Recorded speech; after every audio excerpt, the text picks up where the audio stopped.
கர்த்தருடைய பரிசுத்த நாமத்துக்கு ஸ்தோத்திரம்.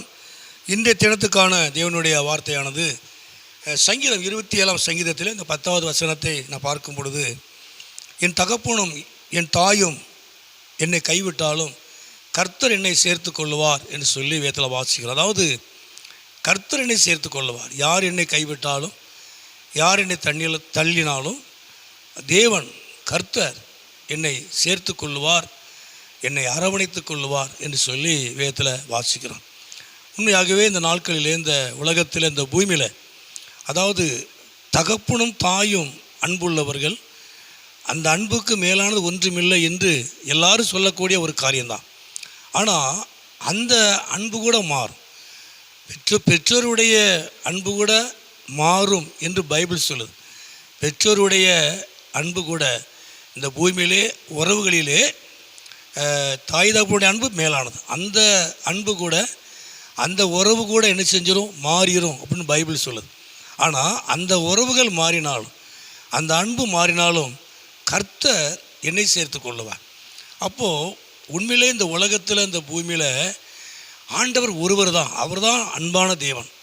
அப்போ யார் தள்ளினாலும், யார் வெறுத்தாலும் அவர் உங்களை வெறுக்காதவர், உங்களை தள்ளாதவர், அவர் உங்களை கைவிடாதவர், அவர் உங்களை சேர்த்து கொள்கிறார், அரவணைத்து கொள்கிறவர்.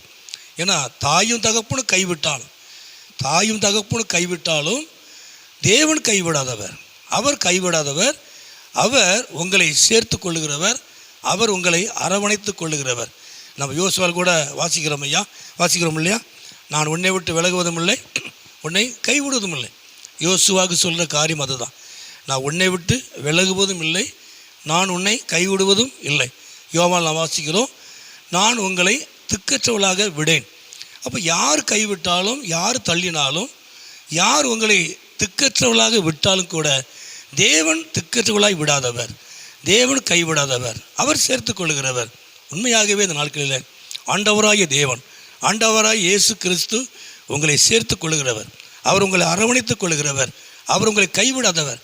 இந்த பூமியில் யார் கைவிட்டாலும், யார் தள்ளினாலும் அவர் கைவிடாதவர்.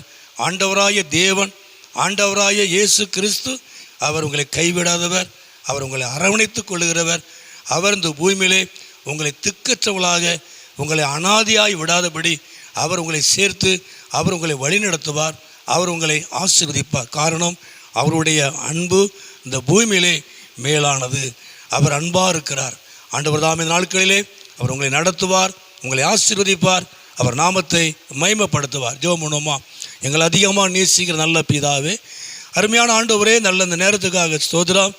தொடர்ந்து இந்த சத்தத்தை கேட்குற எல்லாரையும், குடும்பங்களையும் நீர் ஆசீர்வதித்து உங்களுடைய நாமத்தை மகிமைப்படுத்தும்.